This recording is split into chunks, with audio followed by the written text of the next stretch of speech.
हरे कृष्णा। आप सबको सुस्वागतम। तप्त जीवनम तब कथामृतम तप्त जीवनम।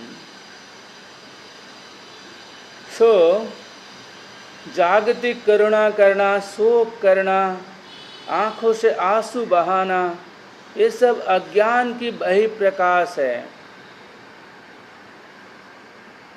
अगर आप किसी के प्रति करुणा करना चाहते हैं तो उसकी आत्मा के प्रति करुणा करिए, जिसको आत्मोपलब्धि कहते हैं। अज्ञान रूपी जो दैत्य हम लोगों को शरीर या बॉडी के अंदर बैठे हैं, उसके ऊपर करुणा करने का मतलब easy journey to other planets के बारे में आपका कोई ज्ञान उदय हुआ ही नहीं।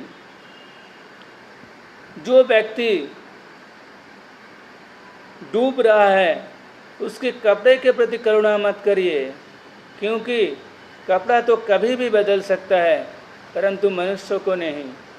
उसी प्रकार जो व्यक्ति भवसागर में डूब रहा है उसके शरीर के प्रति करुणा मत करिए, क्योंकि शरीर तो कभी भी बदल सकता है परंतु आत्मा नहीं।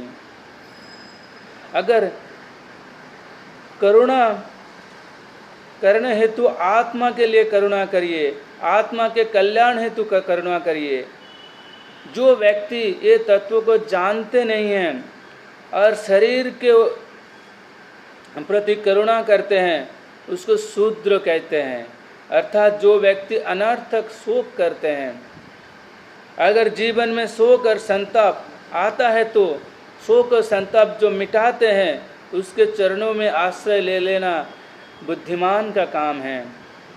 मिलहि न संताप, जो संताप मिलता है और संताप जो मिटाता है उसी के चरणों में आश्रय लेना ही मनुष्य का धर्म है।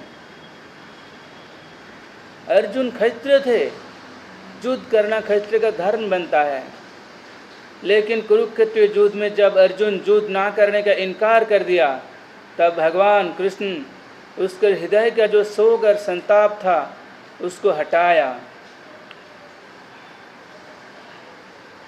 मिलहि न संताप, उसको शोक संताप जब दूर किया, जब अर्जुन युद्ध करने के लिए फिर संकल्प किया और ये दृश्य जब संजय ने देखा तब धृतराष्ट्र को बोलते हैं, तम तथा कृपयाविष्टम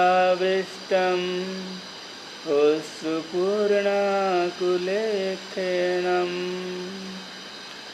विषिदन्तं इदं वाक्यम् उवाच मधुसूदन। अर्थात मधु नामक दैत्य को भगवान कृष्ण ने मारा था, इसलिए मधुसूदन कहते हैं उनको।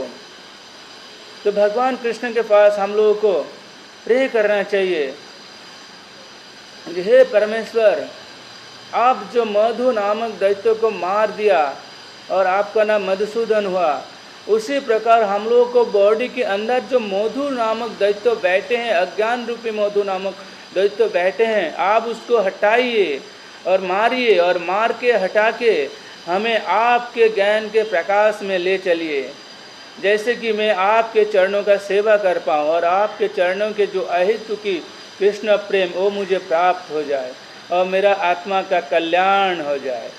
हरि बोल, हरे कृष्णा।